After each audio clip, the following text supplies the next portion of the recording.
Hi, my name is Stephanie, and I'm a big fan of all things music, movies, pop culture, and physical media. And today I wanted to give some of my tips for collecting music within physical media. So recently I did a video that's going to be kind of similar to this, and it was tips about collecting like movies and TV shows within physical media. And so it was a lot about DVDs, Blu-rays, 4Ks, and all of that. Thought it'd be a good idea to do one specifically for music because there are different formats within that. And there are a few differences, but overall the gist is kind of the same. So tip number one, decide what format you want to collect music in. The main three formats to collect music right now that are probably the most accessible will be CDs, vinyl records, and cassettes. So all of these formats have pros and cons and they're all different. I'll give a quick rundown on each one. I won't get too technical with it. I'll just give like the basics, and we'll start with CDs. So this is a CD. You play CDs on CD players. CDs are these discs, so they are smaller and they're like this, right? They are the cheapest option of the three, unless you get like second-hand cassettes depending on the album. All of this stuff gets a bit interesting because certain things are more rare than others and certain artists are more in demand and things like that. But as a generalization, if you buy CDs from a retailer, they're going to be the cheaper option. To me, CDs are the most low maintenance way to listen to music in terms of physical media. All you have to do is literally take the disc out, put it in a CD player and let it play after you press play. That's literally it. And they're also easy to store because they are smaller than a record. This is a vinyl record. Vinyl records are played on turntables. So you have to have like a record player or turntable. The way it works is pretty much you take the record out. There's two sides to it typically. Some albums are double albums. You can have triple albums. But on each side of the album there will be a certain amount of songs. On this album there's 5 songs on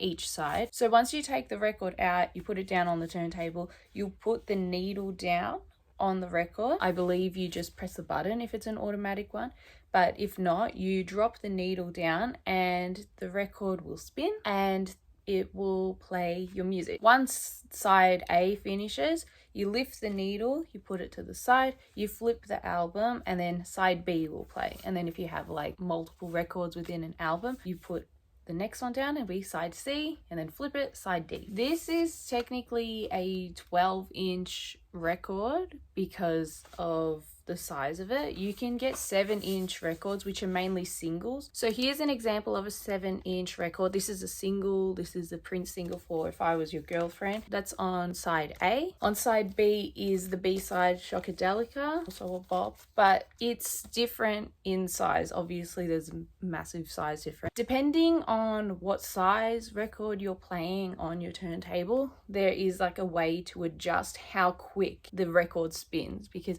if you play this at the wrong speed, it's going to play either really sped up or really slowed down. And this is all like easy stuff. I'm just trying to be brief about it, but it's a bit more high maintenance than a CD, but typically your vinyl is known for being better quality. I think it's also important to note that, yet again, it is a bit more high maintenance, which is fine. I have nothing against it. I have lots of records. I just prefer CDs for many other reasons, but it's important to note that like you have to maintain the needle with your turntable so that it doesn't damage your record. And the other thing as well is that because vinyl is more expensive, it's more of an investment and you're going to want to take care of it a lot more than CDs. So even getting like covers for your vinyl, like plastic sleeves, so that it's not always like rubbing against the other ones and it's, you know, losing color and the picture and all that. Also, it's important to invest in a really good turntable as well, because you don't want one that's going to damage your records, especially when you're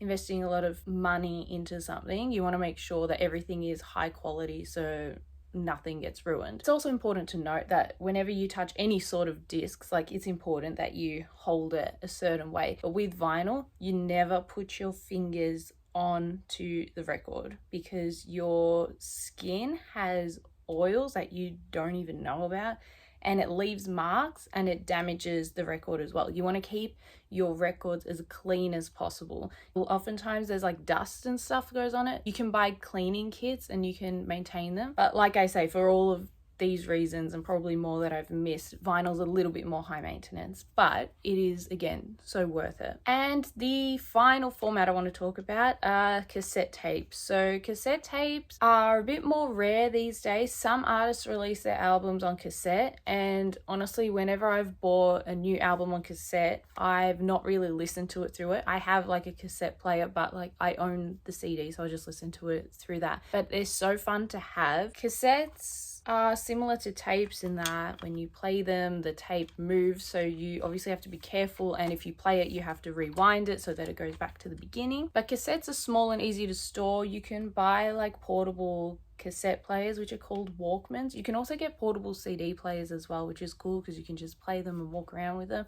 I do think that cassettes at the moment are, again, a bit more like tapes, and people acquire them for nostalgic reasons, which is great, but it's good to know that that's also an option if you are interested. It's also important to note that unlike DVDs and Blu-rays, CDs are not region locked. You can play a CD on any CD player anywhere in the world, and DVD players and Blu-ray players normally will be able to play CDs as well. Okay, so tip number 2, where to start. I personally started my collection with buying albums by my favorite artists. So my favorite artist of all time is Prince, and when I decided to commit to having a music library, I was like, I need Prince albums. And so I have most of them, probably apart from like 2 or 3, on CD. And CDs at the time when I started were the easiest thing to acquire, and they were the most popular thing, and so I just kept doing that. I keep doing that.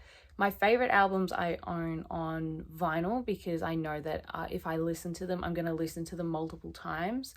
That's not to say don't do it like that, but buy what you're drawn to, buy what you think would be best. Like there's certain albums that are classics that like sound so great when you have them on vinyl, and there's certain albums that it's almost like everyone has within their vinyl collections or music collection. I think with music as well, it's a cool thing to be a bit old school with it as well and go into record stores or retailers or wherever you're buying your music and sift through crates the way that people used to do. People still do it, I know, but being drawn to an album by the album cover or by just the artist and just like going in without any expectation or anything is also such a cool way to discover new music. Okay, number 3, where to buy your albums. So like I said, and like I said in my video about buying movies and TV shows, it is so important,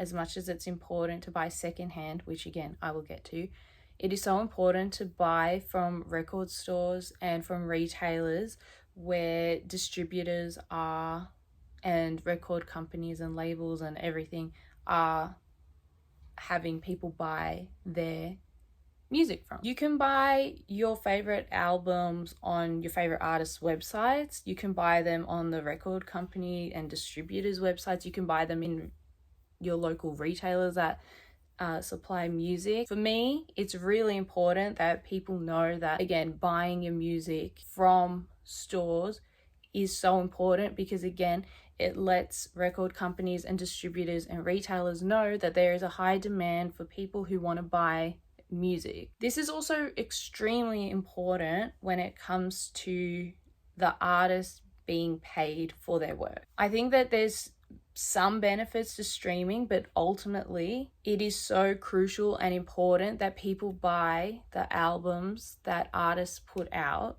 and I don't think people realize how much it supports artists and their teams and everything that goes on behind the scenes within the music industry. This is something I could go on about for ages, but again, it's important to support the artists, and it's important that, again, higher ups know that there is a demand and that people want physical copies of their favorite albums. The other option for buying music, of course, is again buying secondhand. You can buy secondhand in op shops and thrift shops. That's where you can kind of go into the wild and just like search for what you want. If you want something specific, you can go on eBay, and again, like with movies and stuff, you can go and do auctions, or you can find listings and just buy straight off it. There's also like lots of music markets and things that come up with like a lot of like secondhand stuff and collectors things, which is really cool. I've been to a few, and sometimes those are really cool because sometimes there's specific things that you want and they're hard to find, and then you find it, and you know, that's always great too. Tip number 4, where do you store all of your physical media again? So there are lots of ways to store music. With vinyl, you can get crates, you can get racks, and you can put them in a corner or wherever. You can put them in a shelf. Again, I would suggest getting a plastic sleeve and covering all of them if you're putting them in a shelf or somewhere where they're going to be tight together, because the more that they like rub on each other, the more the image and the album cover is going to get a bit more cooked. In terms of CDs, I've got a CD shelf right next to me, and it's just like full of albums, and then I have them like stacked within my DVDs as well, and then I have them like little ones like this. You can get like small things to hold your CDs, or you can get like different racks as well. And cassettes are easier to store, I think, just because they're smaller, and like some of my cassettes I just kind of put them together on a shelf and they're like really cute decor. So in terms of organizing them, I organize my CDs in terms of the artist's name, their first name, not their surname. So I think it goes like 5 Seconds of Summer to the 1975 to ABBA to Ariana Grande to Arctic Monkeys, the Beatles.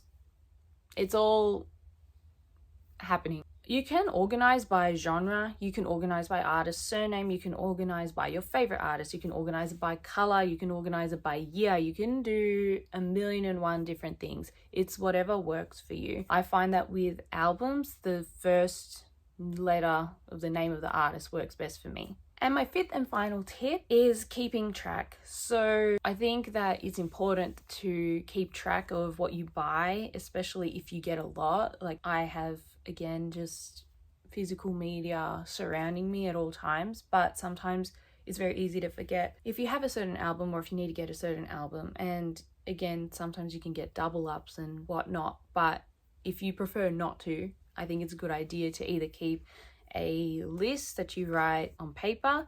You can have a list like in your phone, in the notes app. I have like a spreadsheet of like all my CDs, just so I can keep track of all my CDs, which is super helpful. So those are my tips on starting to collect music within physical media. I just try to keep it as simple as possible, because obviously I can delve into each point a whole lot more, but I'll just keep it at this for now, and then maybe at some point go a bit deeper. But again, good luck with your collecting, and I hope to see you in the next video.